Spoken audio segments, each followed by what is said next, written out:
Olá, tudo bem? Estamos de volta aí com mais um vídeo falando sobre a flexografia, processos de impressão. A flexografia que a gente está tratando no momento é a flexografia para banda estreita, na Aeroweb, né?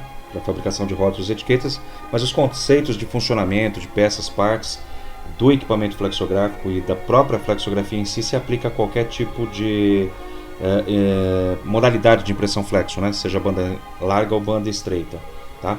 Antes de mais nada, eu queria apresentar o blog, né? Para quem não conhece, meu blog aí, Flexografia Total, que você encontra várias informações sobre todos os assuntos relacionados a artes gráficas, voltado para a produção de rótulos, etiquetas e flexografia em especial, tá? Aqui você tem matérias que falam não só de novos mecanismos de venda, né, de mercado, mas do dupla face, de insumos, né? Como é que você calcula a matéria-prima, que tipo de material você deve usar, o melhor material apropriado para determinadas nichos de mercado, né? Como é que você faz os cálculos de matéria-prima e cálculo de preço. Bom, enfim, várias e várias informações sobre mercado, formação de preço e técnicas, né? Flexografia Total, blogspot.com, tá bom? Se inscreva no canal, ativa o sininho aí. Cada vez que você se inscreve, dá like, o YouTube avalia isso como sendo um conteúdo importante e coloca a gente em destaque aí para que você sempre receba vídeos da gente cada vez que eu publicar um vídeo, tá bom? O mais importante é que cada vez que você faz isso, você dá um incentivo, né? Para que eu continue fazendo os vídeos, né? Já que patrocínio é uma coisa muito difícil, né? O brasileiro tem um problema muito sério com patrocínio e acreditar e não valoriza conhecimento. E o que a gente tenta passar aqui é conhecimento, tá bom? Mas quiser não patrocinar, não tem problema nenhum. É só entrar em contato comigo aqui, a gente arruma um espacinho para colocar seu material aqui no meio de tanta informação bacana aí, que vai ficar visível para muita gente. Mas vamos lá, vou falar hoje sobre porta-clichê. O que é porta-clichê? O porta-clichê nada mais é do que uma ferramenta. Eu fiz esse desenho aqui no software de desenho paramétrico 3D, né? São softwares próprios para engenharia, onde se desenvolvem máquinas e equipamentos, tá? E o porta-clichê aqui, a linha guia. O porta-clichê é uma ferramenta, né? Ele altera, né? Cada vez que você muda o comprimento de impressão, você precisa alterar o diâmetro do porta-clichê para que em volta desse porta-clichê seja colado o clichê, né? Que é a forma de impressão que contém as imagens que vão ser impressas.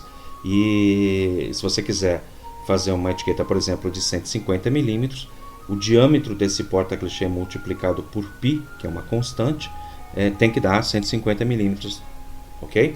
Então o porta-clichê basicamente é isso aqui, é uma ferramenta e ela se altera a cada comprimento de impressão. Claro, existem múltiplos que você pode usar para você ter menos porta-clichês e usar para vários trabalhos. E para cada cor, né? Por exemplo, se você tiver um trabalho de 4 cores, além de ter uma máquina que possibilite a impressão simultânea de 4 cores, por exemplo, uma cromia amarelo, magenta, cinza e preto, você tem que ter também 4 porta-clichês iguais, com 4 engrenagens e assim sucessivamente, tá bom? Vamos lá, então o porta-clichê, ele aqui tem uma foto de um porta-clichê aqui com eixo fixo, tá? Eixo fixo é esse eixo aqui onde está montado essa engrenagem helicoidal. É helicoidal porque ela é inclinadinha, né? Dente reto, ela é reta, né? Se você olhar, ela é paralelo ao eixo.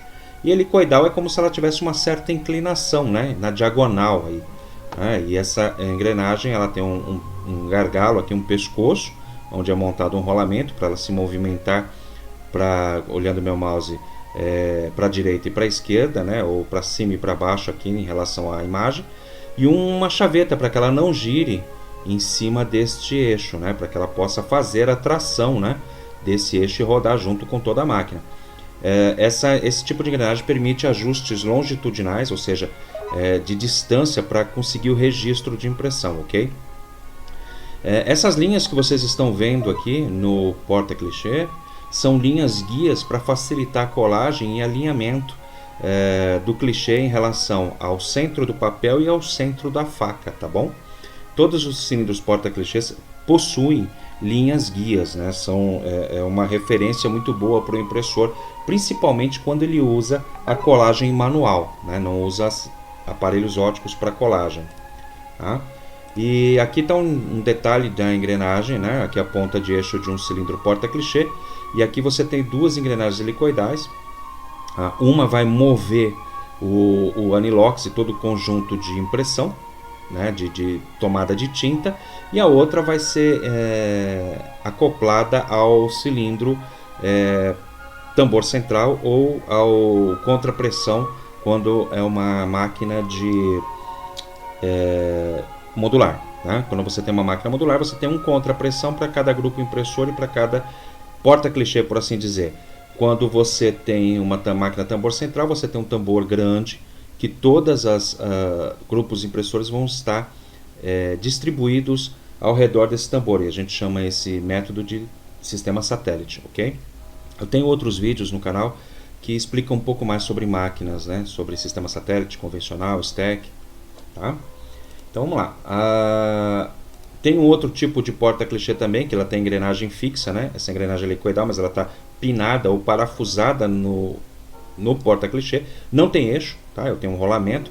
Eu uso o mesmo eixo da máquina para todos os meus porta-clichês. Então eu tenho um porta-clichê sem eixo. Existem vantagens e desvantagens em usar um porta-clichê desse. A gente poderia enumerar tantas as vantagens quanto as desvantagens. Vai muito de conceito de fabricação. Né? Nem sempre o que é vantagem para uma máquina pode ser para outra em relação ao conceito de distribuição e fabricação desse porta-clichê. Tá? Normalmente máquinas modulares usam esse tipo de grupo impressor, né? Os grupos impressores das máquinas modulares usam esse tipo de porta-clichê. Quando você constrói um porta-clichê, aqui a gente está vendo aqui a medida, né, de batimento. Né? Você tem um relógio comparador, uma ponta palpadora, e esse cilindro está montado entre eixos, né, na unidade de fabricação, lá no fabricante de cilindros. Né? Existem vários fabricantes de cilindro, normalmente os fabricantes de máquina fabricam os cilindros porta-clichê.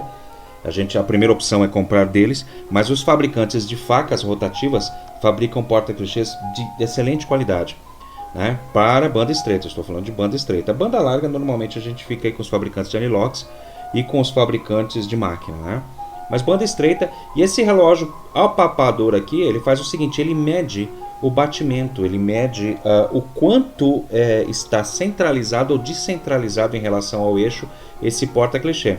Então existe uma tolerância aqui, existe de fabricante para fabricante, de máquina para máquina, essa tolerância muda um pouco, tá? Eu não vou falar em números aqui, porque vai muito de cada fabricante, de cada máquina, de cada estrutura, né? Não adianta você ter um cilindro, digamos que a gente consiga 0,0 aqui, né? O batimento 0, se a máquina não tem bons rolamentos, o eixo é ruim, é desgastado, ou se a máquina não foi muito bem montada, tá? Então é assim que se constrói um cilindro porta-clichê. Existe uma tecnologia muito grande por trás de um cilindro porta-clichê. Depois de produzido, fabricado em torno, né? Você pega uma matéria bruta, vai produzir isso num torno, vai desbastando, tirando o material até chegar na medida ideal. Esse cilindro, ele é retificado, né? Ele é polido através de uma pedra e onde se confere esse batimento. Isso, cilindros de extrema e altíssima qualidade, tá? Normalmente, os cilindros de máquinas mais simples, mais comuns, aí, como as tambor central, de valores que não sejam máquinas modulares, né? Elas normalmente acabam não sendo retificados, somente são bem torneados e vão se medindo a tolerância através de micrômetros ou paquímetro, né? E é fabricado desta forma.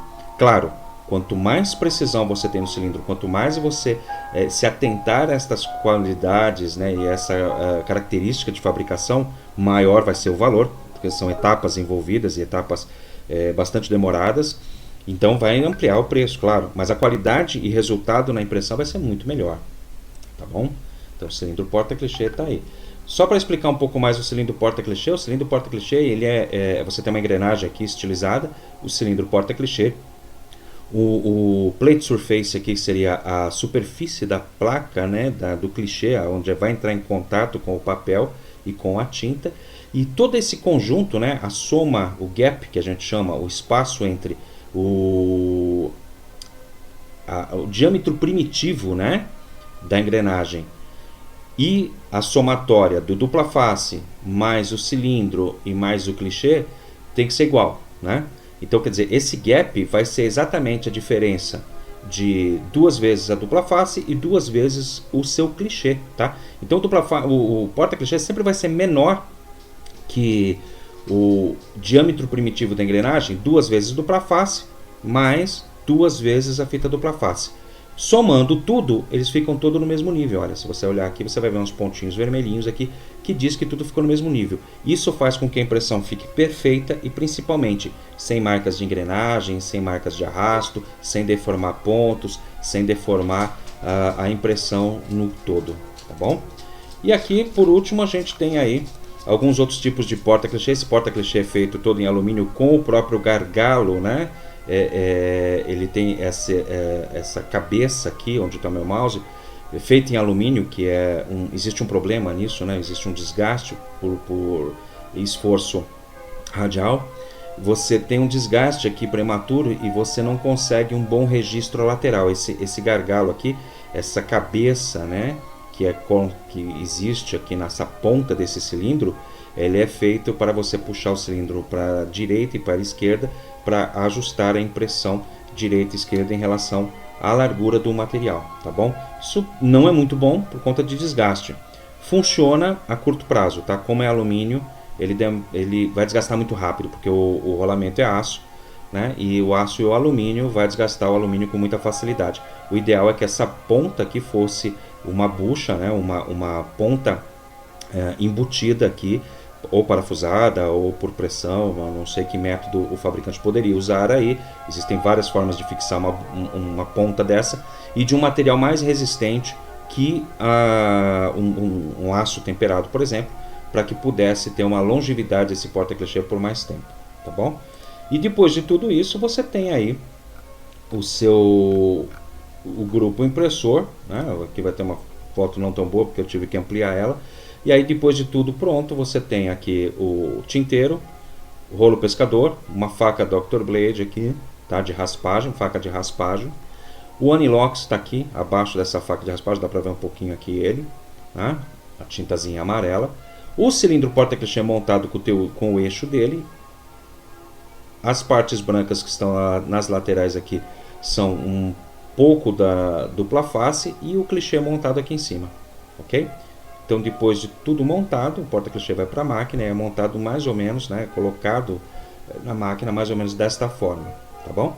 Espero ter ajudado, ter esclarecido um pouco sobre porta-clichê e ficamos aí até próximo vídeo.